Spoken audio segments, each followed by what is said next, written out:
What's up, everybody? Okay, our next podcast will be about Rising 50. Has some exciting fights. We'll give you our take, what we thought would be good for the future. So don't miss it. Check it out. Right on.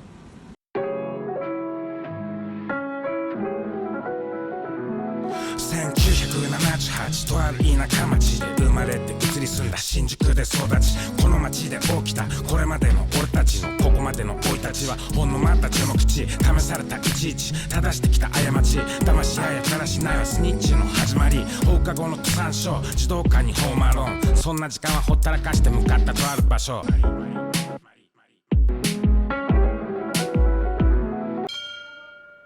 What's up, everybody, and welcome back to the Yamatodamashii podcast. Enson, how's things going? Everything's good. I just saw the Rising last night. Actually, that my day was kind of a Rising day, So I just ordered the pay-per-view and just hung out and watched the Rising. It's a pretty long show, right? It's like 6.5 hours, I think, in total. Yeah, it's all the affair. If you grab some snacks, get comfortable on the couch and cancel your day, it's perfect. You cancel your day. Yeah. What time does it start for you guys in Japan? 12 o'clock in the afternoon, and probably ends at 9 o'clock, I think, or it ends really late. Wow. Yeah. So it's a long day, especially the big New Year's Eve shows. But and who'd you watch it with? It was me and actually me alone. At the end, Sarah came out towards the end. Oh, okay. None of the boys then? I thought some of the guys on the team would have been with you. No, just me, Tamashi, and Bernie. Oh, got the key boys then. The crew. And Calgo. Love it. So today we're going to talk about a bit about that card, run down some of the few key fights. Quite a big milestone for RIZIN though, right? The number 50 of the numbered series, which is quite a big considering, we're 10 years into RIZIN now. What's your thoughts on RIZIN overall and how they're doing as a promotion? I think they're doing really well. As far as the production, man, it's pretty much like Pride. If the guys that fought in Pride and experienced the movie-like atmosphere of the ring entrance and the show, it's exactly the same. It's an awesome production. As far as the fighters, unfortunately, the UFC has all the best fighters. And I almost feel like Rising just has second-ranked fighters, which is kind of sad. I mean, especially now Horiguchi is going to be going to UFC back to the UFC, so they're going to start a heavy crew Grand Prix on the next round. But even then, it's I'm not saying the level is bad because I think they're getting some guys that are real high level, but they're not known. They're not famous. Yeah, I agree massively. It's a really good take. I think I definitely say they're number 2 now in the world in terms of MMA because, like you say, they've got the production down to a T. Maybe they're cultivating some of the biggest stars. They haven't got some of the biggest international names, but they're definitely doing a good job with the talent that they've got. I think from a Western fan point of view, they've come leaps and bounds, especially when COVID took place. There was a bit of it was very hard to watch RIZIN if you lived on this side of the world or if you lived in America. But now they've got RIZIN.TV, their streaming service, which works flawlessly. I had no problems watching it. They've got ringside commentary with the legendary Michael Chiavello, and they've got Damian Brown. And both those guys did a phenomenal job. Wow. Yeah, it's Michael Chiavello always adds that, the good night, Irene, the big kibosh. I love his commentary. It always adds so much drama to the series. And Damian Brown, he's a guy that's kind of really come along. He was obviously a fighter in RIZIN, and now he's moved into the commentary role. And actually, over time, he's got really, really good with the analysis of what's going on in the fight. So, from a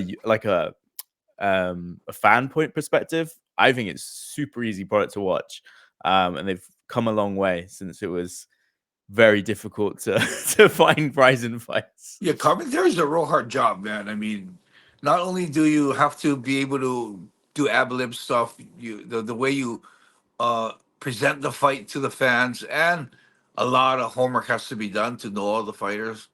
I think commentary, there is such thing as a good commentator and a bad commentator. Yeah, definitely. It's noticeably good though, where they are right now. So happy to see it. But let's talk about the card. Lots of stuff happening on the card all the way from the top. So I'm going to break this down right from the main event. So the main event was obviously Naoki Inoue defending his RIZIN Bantamweight Championship against Yuki Motoya. It was actually a rematch from RIZIN 26 all the way back in Yes, it was a rematch. December 2020. And that was a fight that Inoue originally won in the first round. But so much as time has passed since then, and Motoya had looked really good leading up into this fight. But how did you score the fight overall? It was a very close fight, I felt. Yeah, very close. And I just thought that in my predictions, I actually thought Inoue was going to win. Mhm. But when I watched the fight, I always feel like the third round should be the most decisive round as far as weight of the judges, because in the third round it includes everything. Yeah, toughness, stamina. What type of adjustments the fighters made, and all those things are pretty much important things to gauge a fighter or a champion.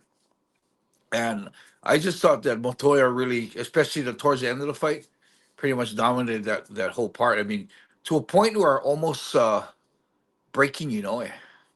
Yeah. Yeah. I think another round, and I think he would have got it. Yeah, for sure. Yeah, I felt the same. I had it for Motoya because I felt like he gave a stronger lasting impression in the Hmm. last Hmm. round. Although I will say Naoki's jab looked really good. Like his jab Yeah, was like really, really accurate. But the damage that Motoya did in a way, like you could easily rematch that fight. It was that close. yeah, yeah. But the only thing unfortunate for that is the whole buzz was still on the semi main event. The Oh, whole buzz yeah, we of the got to whole get into that fight point. was. It was. I mean, I kind of knew that this main event wasn't going to be, a big barn burner, right? I think everyone kind of knew it because Motoya and Inoue both have had some fights where they're not, they're very technical, but they're not the most exciting, right? But this Yeah, yeah, this co-main event, wow, absolute banger, as you say. We had Chihiro Suzuki taking on Dautbek from Kazakhstan in a really exciting matchup. Um, and a very, very controversial decision, I felt. How did you feel that fight went? yeah. I thought I would have given it to Chihiro. I thought Chihiro won, Yeah, but me too. Dautbek, he's definitely the better seasoned fighter. Chihiro relied on brawn, gut, and just aggressiveness, and that's what makes it exciting. Chihiro, I think, is the type of guy that just puts it all on the line, which is so awesome. I mean, you know, crazy good fighter, man. I mean, everything. Not just his technique is good enough. His courage is amazing. His aggression is amazing, and Chihiro with his all-out style will beat fighters that he's actually not as good as. Like it was for when he beat Like Pitbull Pitbull, and yeah. that other guy he beat. He upkicked him. Oh, was it Vugar Caramel? Yeah, Yeah, yeah, yeah. yeah. Caramel. So I get Caramel from Moose. I've mixed up. Caramel. Chihiro Yeah, will do that because of he puts everything on the line, and he gives himself a chance. A lot of fighters don't let their hands go and they don't give themselves a chance, but Chihiro does. I don't think there's a fighter that fights with more urgency than Chihiro. If anyone can name one in the comments, put it because I'm curious to see if there's anyone else. Because the way he fights is, I always remember when he had one of his early fights against Imanari, and Imanari was going for the leg locks, and he was just absolutely doing whatever it took to get out of that leg lock. And it's Yeah, the same yeah, with the end of this fight, right? He knew it was quite a close decision. He just giving everything. Like that last exchange, especially, was something almost from the movies. yeah, yeah. It was one of those like back in the day type of fights. Like, wow. Yeah, it And really I felt like think it. all the fans are at the edge of their seat. Yeah, oh, definitely. Like I think, how could you not after that performance? It was just something else. It's going to be really interesting to see what happens next, and Mhm. where both of these guys go. Because going into the fight, there was talk of whether Chihiro could fight Mikuru at the Tokyo Dome. Now that Ren is out of that fight, um, what would you like to see next happen? I think whether Chihiro, I think Chihiro's stock didn't go down at all. That fight actually went to raise his stock, and I think that would be a crazy fight to match up Chihiro and Asakura. Regardless of Chihiro won or not, I mean Asakura's not the undefeated champion. It's Yeah. not like Asakura needs the best fighter. He needs a fighter that would make a storyline. And I think Chihiro, being a Japanese fighter, would make a huge storyline. And then the winner of that could rematch with Dautbek. Yeah, That I would be an agree. awesome storyline. I agree because Dautbek actually had the match with Mikuru, right? Like many, many years ago, and he actually beat Dautbek. So there's kind of interest in that further down the line if Mikuru could upset Chihiro. Um, but yeah, as you say, like I think it would be still quite an exciting fight to make. Mikuru's obviously coming off a loss as well, so they're both coming off losses. So it feels like it could be quite a good time. Um, but Chihiro, I don't know. Maybe is he too? Would Mikuru be too much of an underdog in that fight? Do you think? No, I don't think so. Chihiro is, yeah, he goes for it, but I mean, I think Mikuda has enough to actually make it a pretty even fight. Yeah, they've. I mean, they both got a great stand up, so could be a really exciting fight. Yeah, I think so. Yeah, because the other contender, and we might as well talk about this fight as well. They were talking about maybe Hageware fighting Mikuru. How do you feel about that fight? Yeah, I mean that I think that'd be a big fight too, but I don't think Hagiwara is as much of a star as Chihiro right now. I Hmm. mean, it was a good showing, but I mean, legendary fights, you need each fighter to be a legendary fighter. And unfortunately, the fighter that came from Hawaii just got caught and didn't, it wasn't anything legendary at all. So although Hagiwara did get a very good, decisive, fast victory, Hmm. I don't think it created any buzz in his name. Like, oh, Hagiwara. The fact that he did beat Hiromoto Ren. That's one thing, that could actually make a storyline. But Hagiwara's just been away for so long. So before, other than the Kyle win, his last win was New Year's Eve 2021 against Suzuki Wow, whew, Hiroki. that's a long Yeah. blank of with victories. So yeah, I think putting him in with Mikuru would kind of feel like, we kind of know how this potentially will go. It's still be A quite an little interesting bit, a, fight. bit, a little So, premeditated, yeah, or yeah. premature, should I say? Where, whereas as you say, like Chihiro's like got all that like star power right now, and it's quite a quick turnaround for him though. May 4th, I think it is. Yeah, Right. that is So, kind of quick. Yeah, but then if anyone does a quick turnaround, it's him, right? He's always capitalizing on moments. So yeah. And if Rising offers him enough of a big fight money, I'm pretty sure he'll turn around and fight. he deserves it. So, did you know Toby Misek? You mentioned obviously he's from Hawaii. I don't know if he was someone you've No, come no, I across know he before. fought for an association called Destiny and Destiny MMA in Hawaii, which is one of the maybe a few promotions in Hawaii that run fights in Hawaii. Hmm. So I've heard of the association, but I never heard of him. Mm. And I thought that was a little bit weird that they would run like a tryout in Hawaii Yeah, and have a lot of like guys like Rob Ostovich. He runs his own promotion, and he like really helped out a lot with the tryouts, and for them to like, I mean, sort of abandon that whole thing. yeah. Of course they use Zach Zane, Hmm. but after that I mean, all the guys that showed up for the auditions or the tryouts and fought their hearts out. I mean, it's like they almost like used them, and I Mm. I feel used too because they use my name to give them a call out and try and get the fighters out. And for me, it's like real bad. I mean, the guy they use is someone that didn't come to the auditions, and all the other guys. There's a number of guys that should have actually got the call. It's before this fighter, yeah. But I mean, I'm not trying to take it away from him, but I mean, Yeah, it's like it's a weird way they do things, man. I mean, to a point where I almost feel a little bit backstabbed in a way, and I almost feel like I owe an apology to the fighters that came out in Hawaii and the guys who helped out with the whole production. yeah. It's a shame the way things have panned out with that, just because it looked like there was a lot of potential. It looked like we were getting a show in Hawaii as well.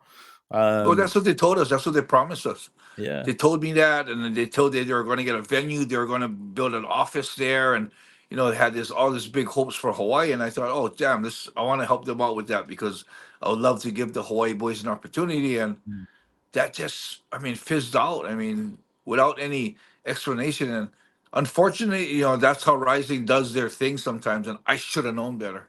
Mm. But I couldn't help but jump on the opportunity that it could possibly open up for the boys in Hawaii. Yeah, so I guess I took my chances, and it didn't seem like they kind of held up on their promise, which kind of is very bad.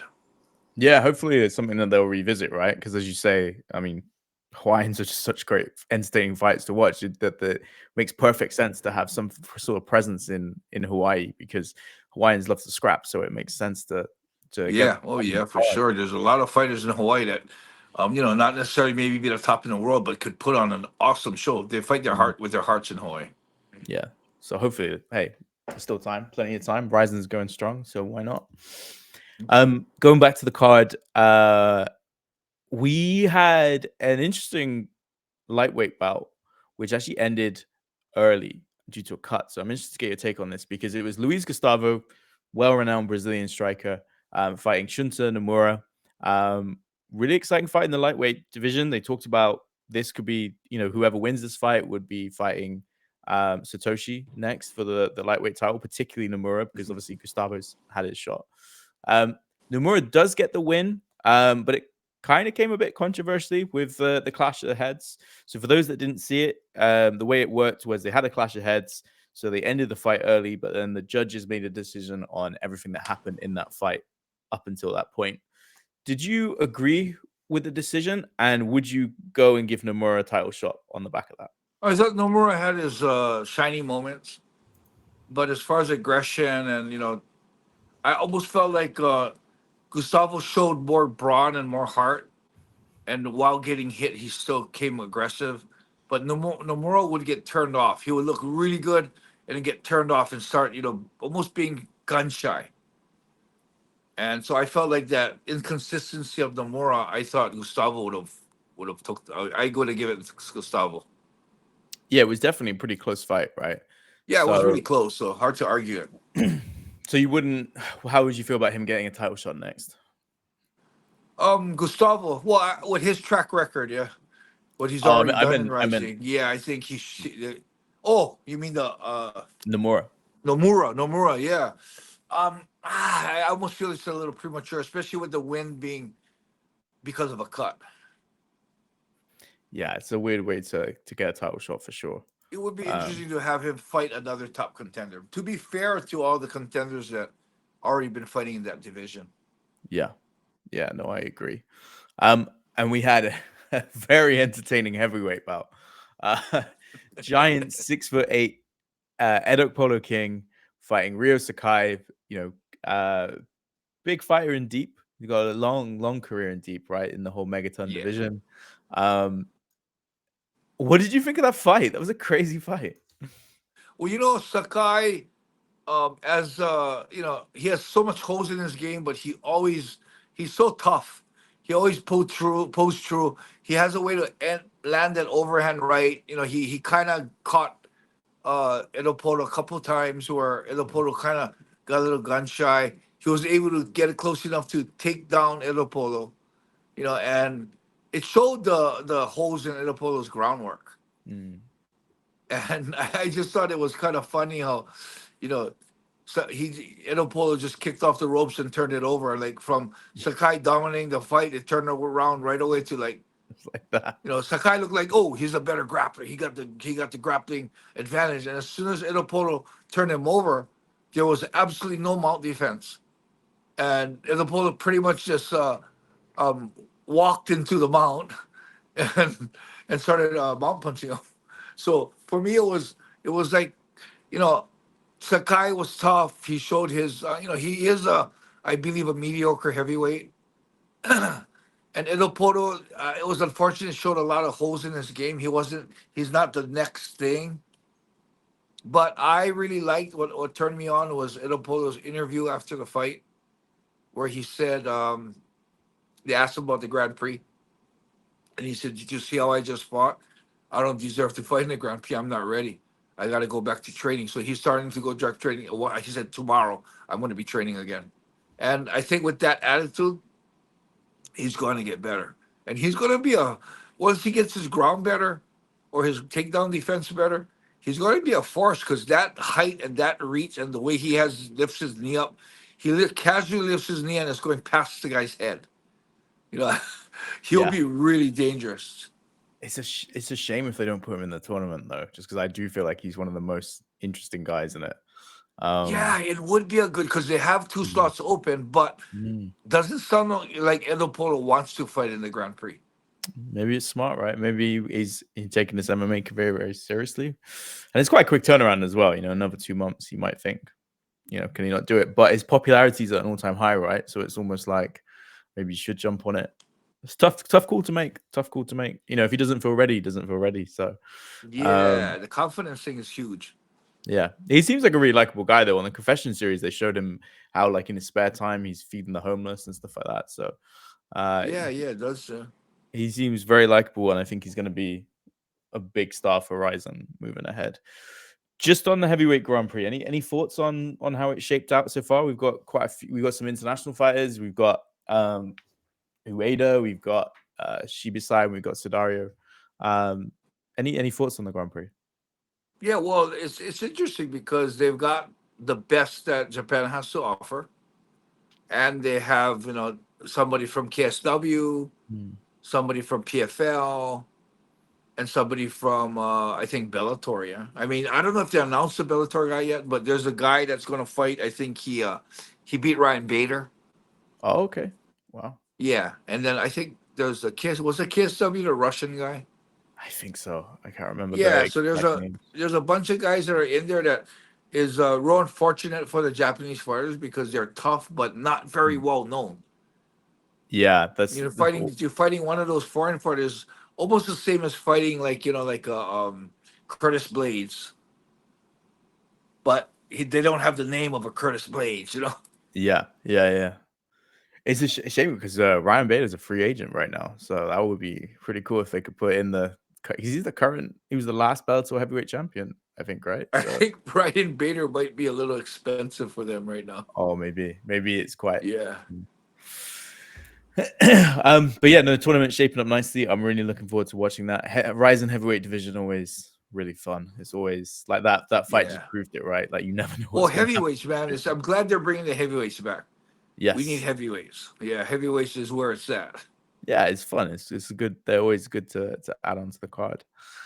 I did want to ask you as well around the Kimura versus Yokoyama fight, because that ended in a really great knockout with Kimura knocking out Yokoyama.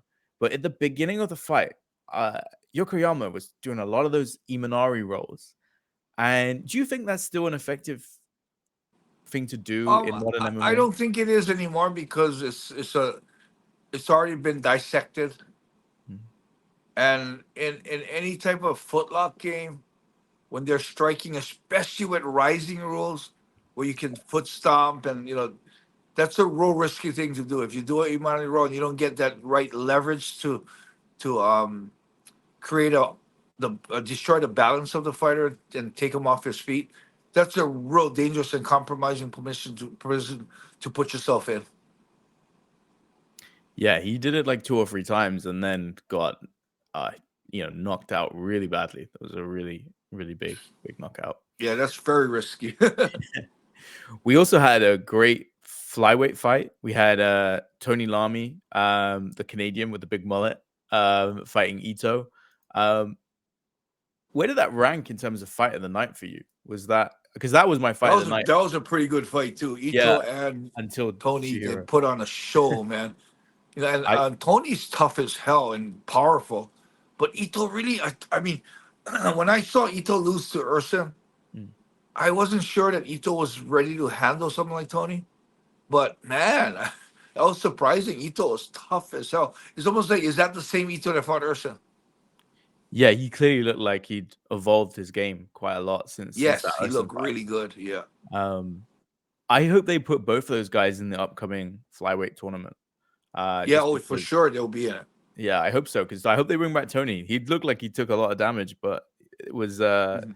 really great performance by him. So he's definitely a good foreigner to bring in.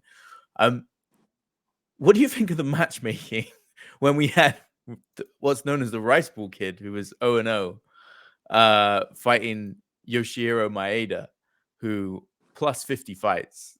Like, Well, when I first thought that, when I saw that, I thought, okay, he's putting this young stud that's just coming up, that is aggressive and very game, with someone that's probably over their prime, very well rounded, and a semi big name in Japan. And I thought, oh, okay, maybe they're giving a Maeda like a closeout fight, and giving this guy a big name to beat. But were we surprised? Maeda had different plans. I was surprised. Maeda looked super good. I mean, I knew from the beginning Maeda actually beat Barrett Yoshida before back probably a in long Pancras, time so ago, I right? knew Maeda was, striking. He was solid, and his ground game was really good. So I Yeah. knew that Maeda would have been a good test for that young kid. And I felt that Maeda was going to be overpowered and outsped, but I think he actually was, but gritted it out and toughed it out and got the submission.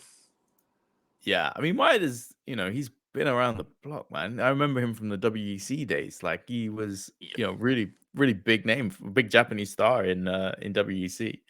Yeah, yeah. Obviously had a lot of fights in Dream as well. Mhm. But yeah, the Miguel Torres fight is the one that I remember the most.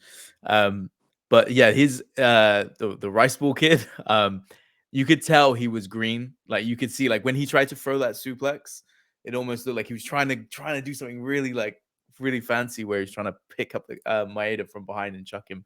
It just didn't really pan out. And you Yeah. could tell Well, you that, got to remember, Maeda actually has a good way to readjust his weight and shift his weight to, so that they call him onigiri, the rice ball boy. That onigiri couldn't really get that leverage and get that proper throw. yeah. That's funny. They call him Onigiri, right? Yeah. Like, where do they get these names from? Um, so I wanted to get your take as well on the women's fight as well. We had Machi versus Park, which was pretty entertaining fight. Machi gets the win, and I'm curious. Last week we were talking about Deep, and we were talking about Suda, who beat Ayaka Hamasaki. If you were Ryzen and you've got Seika Izawa, who would you like to see face next? Would you go with Machi, or would you go with Suda, who beat Ayaka? What would you like them to Well, see them knowing do? Rising's matchmaking, they'd probably go with Machi has like a real big momentum now. They'd Mm, probably feed her to say Izawa, but for me personally, I would actually groom her a little more because she's definitely got the heart. She's a tough fighter, very mm. good ground, very aggressive ground and pound, and you know I would actually give her another fight before that because obviously Park, the Korean fighter, did not properly have groundwork. She was a striker, average striker, but her ground was very, very susceptible, which made Machi look better. So, the level of Machi is something that I'm not very positive. I'm not really sure on yet because the level of the opponent could make the other fighter better, look better. So Izawa's, I think right now, you got a potential star in Machi. Mhm. I would groom her and pick her fights a little better. I mean, pick her fights, good fights from now to show her strength to advertise because she's a lovable character. When I Yeah. first saw, okay, honestly, when I first saw the pre-workout where she was doing this drawing stuff, I thought, oh my god, that is so corny. This girl is weird. And when I saw the Rising Confessions, when you actually got to see her personality, her Yeah. innocence, man, I was like, whoa. I kind of almost fell in love with the fighter the person that she is, and the fact that her mom, loved Yeah. Rising, and her mom loved Kid Yamamoto. For me, it Yeah. was like, wow, this is like such a huge story that her daughter fights in Rising and wins, and I was kind of like, whoa, I want Machi to win now. So, Yeah. as a as I'm not even a commentator, or I mean, I could say I'm more of a fan right now. For me, that's what moved me, just her whole storyline and her personality, and I think she has a storyline and a personality that really could have fans fall in love with her. And I think they should, instead of giving her like a Izawa or someone that's over her head, maybe give her a little bit more Mhm. fights that are more like a stepping stone than like the boom a shot to the top. Maybe like a Kate Lotus or someone like that. Yeah, or even like maybe Hamazaki, but Ayaka might want to fight again. Mhm. Even hers, she's a good step up. Or Reina, Yeah, they got a bunch of girls that are pretty good, but not Izawa's on a whole nother level, yeah, and I think yeah, she yeah, yeah. might be a little bit of a star smasher.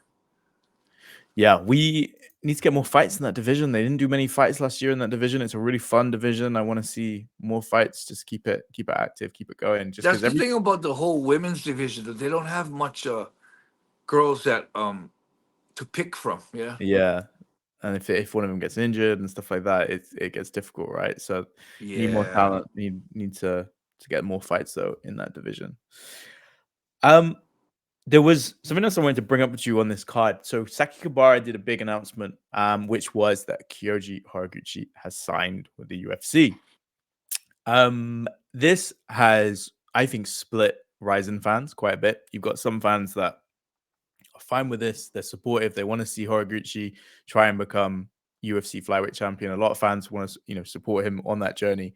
And then I actually saw quite, a few people. I saw Todd Atkins, believe it or not, absolutely slating Saki Kabara because he feels that he's not. I mean, I don't want to put words in his mouth, but the impression I get is that he and a few others feel like they can't keep hold of a lot of the top talent. They obviously had Kai go to UFC. They've had Horiguchi go to the UFC now, and they're almost saying like Ryzen's a bit of a feeder league. What do you what's your take on it? Well, I tend to agree with what Rising is doing, because my eyes are more as a fighter, and I really respect associations that are not holding back the fighters. Because yeah, okay, lock in Kai and lock in Horiguchi to a exclusive contract. It might be good for Rising, might be good for Japan MMA, but we all know that the level of Rising isn't near anything like the UFC. And if these guys want to chase the dream of being the best in the world, you know, they have to find the UFC. They need to, you got guys like Satoshi saying he don't care about the UFC. He wants to stay here. He's happy not being the best in the world because Rising does not have the best. I don't care how much I like Rising, how much I want to support Japan MMA. They do not have the best fighters in the world in any division. And for fighters like Kai and fighters like Horiguchi that want to become the best and hit the pinnacle of the sport, it has to be the UFC. And I think a lot of props to Saka Kibata, a lot of props to Sasahara and Kashiwagi for allowing that. I mean, they're giving that big sacrifice that Rising's going to lose a star, which is very unfortunate for Rising. But I almost feel like Saka Kibata is putting the desires and the dreams of the fighter above himself and his association, which is very respectful. And I like the way how he did it. He said, "Yeah, go win the title, become the first Japan champion, and make me a promise that you're coming back to Rising." So and Horiguchi is a loyal person. Horiguchi is not going to say something and not do it. So Horiguchi gave him his guarantee that he's after UFC he's coming back. So you know, hopefully, I'm hoping that because of Sakakibara and Rising's um, respectful ways of letting Horiguchi chase his dream. I hope it all comes back. I hope Horiguchi wins the title, then actually is able to come and fight back in Rising as the ex or reigning or previous UFC champion. So I believe in karma. I believe Rising is doing a good thing, and I believe it'll come back. So I think Horiguchi will be back, and you know, with Horiguchi coming back as one of the first Japanese fighter to hold the belt, it'll be a good thing. Yeah, I 1,000% agree with you. I think that what they're doing is incredible publicity as well. Like we hear so many horror stories about maybe like one championship or PFL, where guys are just not getting fights and they're just keeping them in contracts, and it's just horrible to the fighters, right? There's no opportunity for them to make money because these promoters don't want to allow them to go other places. So actually, you've got RIZIN doing the complete opposite, where they're going and they're even supporting their fighters with the decisions they're making. So it's totally refreshing. I don't think it looks bad on RIZIN at all. As you say, everybody knows the level where they're at, and it just makes if I'm a fighter and I'm a free agent, I'm a Ryan Bader or whoever, I'm looking at that thinking this is a great place to go and work potentially. So Well, I think Todd Atkins, they're so much they're into so much in love with MMA in Japan, Japan MMA. As far as thinking of Japan MMA, and you think about letting go those fighters to the UFC when they're stars here. I understand what you're saying 100%, but I just because I was a fighter, I see in the eyes of the fighter, and for the promoter to hold them back because they want to keep them they keep their star in Japan.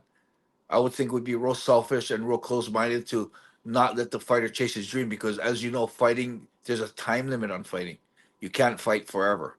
And they're gonna hold Horiguchi back in his prime of his life.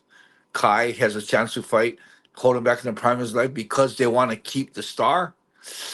I can't find myself agreeing with 100% as a fighter looking in and looking as in the fighter's eyes. Promoter's eyes, fans' eyes of MMA in Japan, I can understand what they're saying. mhm. So that was RIZIN 50. Obviously, we won't go through all the fights, but I thought it was a really, really great show. Do you enjoy it? Yeah. Oh, yeah. I enjoyed it. I actually had a nice rising day. Yeah, yeah. As you say, long show takes up a lot of your time. Yeah. One final thing before we jump off. Cain Velasquez got his sentencing. I wanted to get your take on that. Considering the facts that he shot the wrong guy, he did go on a little rampage that was a little barbaric. I mean, not saying that he was justified or not justified. Um, I don't think he did anything wrong. I think the way he went about it was wrong. And the fact that he made a mistake and shot someone in a school zone, I feel like he's very lucky, man.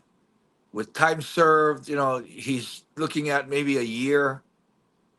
I think that's lucky, man. I think I'm there, especially considering that the prosecution was looking for like what 20 years to life or something like that, Yeah, or 30 years to life or something pretty crazy.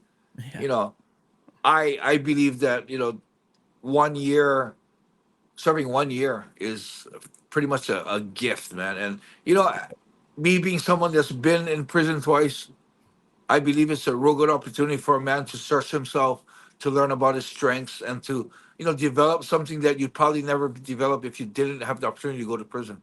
Funny how I say opportunity, but yeah. Yeah, no, definitely.